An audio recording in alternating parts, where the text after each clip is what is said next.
গতকালকে মোদির শুভেন্দু অধিকারী ক্ষমতা এসেই শপথের দিন সীমান্তে দুই বাংলাদেশিকে মেরে ফেলেছে। অথচ এই ভারতের বর্ডারের সাথে আরো 6টা দেশের বর্ডার আছে, বিশেষ করে চায়না, পাকিস্তান, নেপাল, ভুটান এবং মায়ানমার।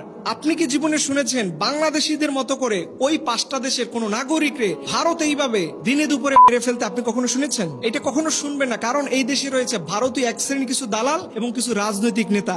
এদের কারণে 1972 থেকে 25 সাল পর্যন্ত এই দেশে 2000-এর উপরে মানুষ মেরে ফেলেছে এই ভারত। এখন প্রশ্ন আসতে পারে, ভারত কেন হঠাৎ করে এত রাগ হয়ে যাচ্ছে বাংলাদেশের উপরে? এর পিছনে কারণ কি? গতকালকে দেখেছেন ভারত তাদের অগ্নি লং রেঞ্জের 3000 কিলোমিটার বেগের ক্লিয়ার ব্যালিস্টিক মিসাইল পরীক্ষা চালিয়েছে, তাও আবার আমাদের বঙ্গোপসাগরের কাছে। এবং হঠাৎ করে বিজেপির উত্থান হয়েছে ভারতের পশ্চিমবঙ্গে। এখন আমার কাছে মনে হয় ভারত এত রাগ হওয়ার পিছনে একটা কারণ আছে। এবং রিসেন্টলি বাংলাদেশে গতকালকে এসেছে পাকিস্তানের স্বরাষ্ট্রমন্ত্রী এবং আমাদের পররাষ্ট্রমন্ত্রী গেছে তিস্তা চুক্তি নিয়ে চায়নাতে। ভারত চিন্তা ভাবনা করতেছে বাংলাদেশ যদি পাকিস্তান আর চীনের সাথে এত সখ্যতা গড়ে ওঠে তাহলে তো তাদের কাছ থেকে আমরা আগের মতো করে আর লুটপাট করতে পারবো না। এই চিন্তা করে বাংলাদেশের উপরে নতুন করে ষড়যন্ত্র শুরু করছে। এখন অনেকেই বলবেন যে হুজুর, বাংলাদেশের সীমান্তে যাদের হয়েছে এরা হয়তো চোরা কারবারি অথবা কোনো সন্দেহভাজন। দেখেন, আন্তর্জাতিক আইন বলতে একটা কথা আছে, আপনি চোরা কারবারি, সন্দেহভাজন কাউকে দেখলেই সীমান্তে করতে পারবেন না।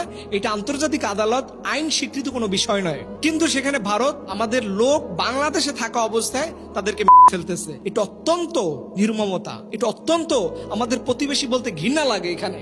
এর জন্য আমি আমাদের প্রধানমন্ত্রীকে বলবো, এই মুহূর্তে আমাদের পাকিস্তান এবং চায়নার সাথে আমাদের প্রতিরক্ষা চুক্তি করা দরকার। তাহলে আমরা ইনশাআল্লাহ আশা করা যায় যে এই আগ্রাসন থেকে বেঁচে যাব। দেখেন, এই মায়ানমারকে ছাড় দেওয়ার কারণে আমাদের দেশে কি হয়েছে, আমাদের 15 লক্ষ মুসলিম রোহিঙ্গা ভাই বোনদেরকে আমাদের দেশে আশ্রয় দিতে হয়েছে।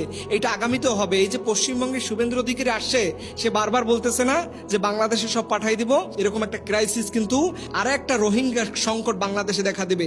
এর জন্য এই মুহূর্তে বাংলাদেশকে শক্তিশালী প্রতিরক্ষামূলক ব্যবস্থা নিতে হবে। আল্লাহ রাব্বুল আলামিন যেন আমাদের সরকার ব্যবস্থাপনাকে সহজ করে দেয়। আমিন।